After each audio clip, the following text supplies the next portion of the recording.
Assalamualaikum warahmatullahi wabarakatuh.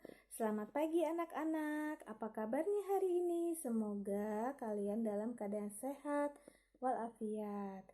Nah, bagaimana sudah sholat duha dan murojaahnya kan? Sebelum belajar jangan lupa berdoa terlebih dahulu ya.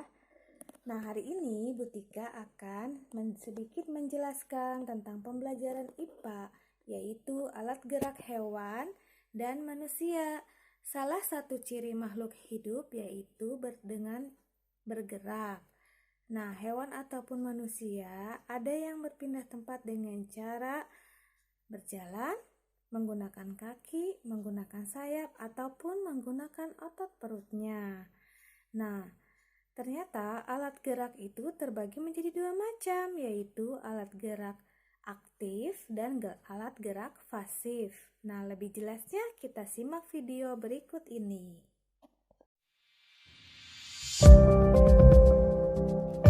Halo teman-teman, kita jumpa lagi di channel Pojok Kelas.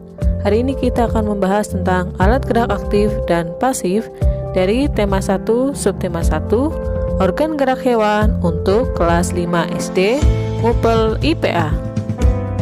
Lihatlah gambar-gambar tersebut, ada rusa, burung, kupu-kupu, dan yang lainnya. Apakah hewan-hewan tersebut dapat bergerak? Dan juga, anggota badan mana yang bergerak? Hewan yang pertama adalah rusa.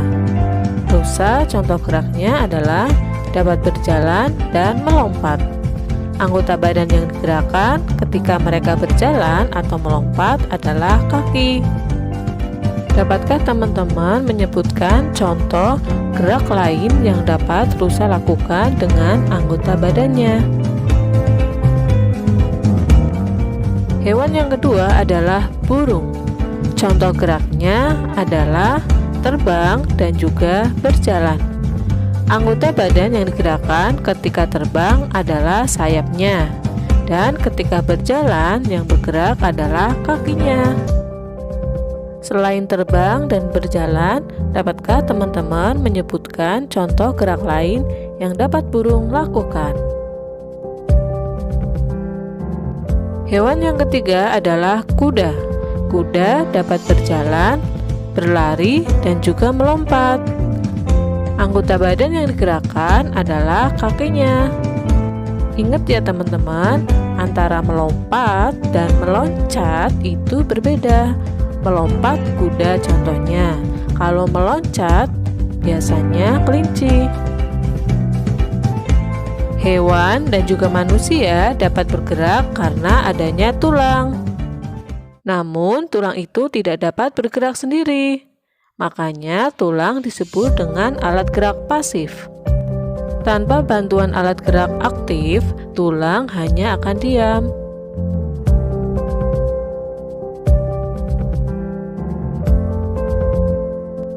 Alat gerak aktif yang dimaksudkan adalah otot.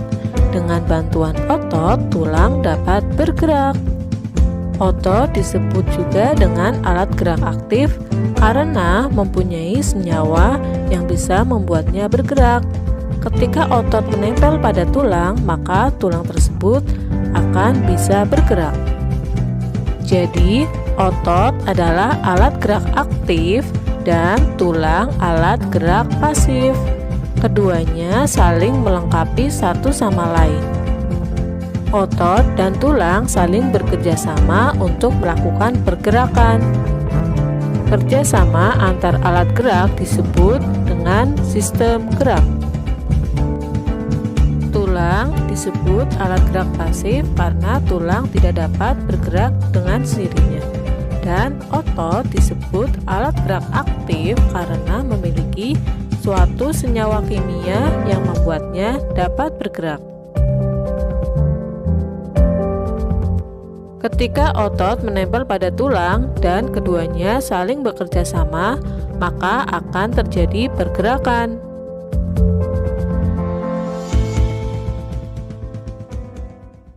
Anak-anak, setelah menonton videonya lebih jelas kan? Nah, sekarang kerjakan tugasnya di Bu Pena ya. Selamat mengerjakan. Assalamualaikum warahmatullahi wabarakatuh.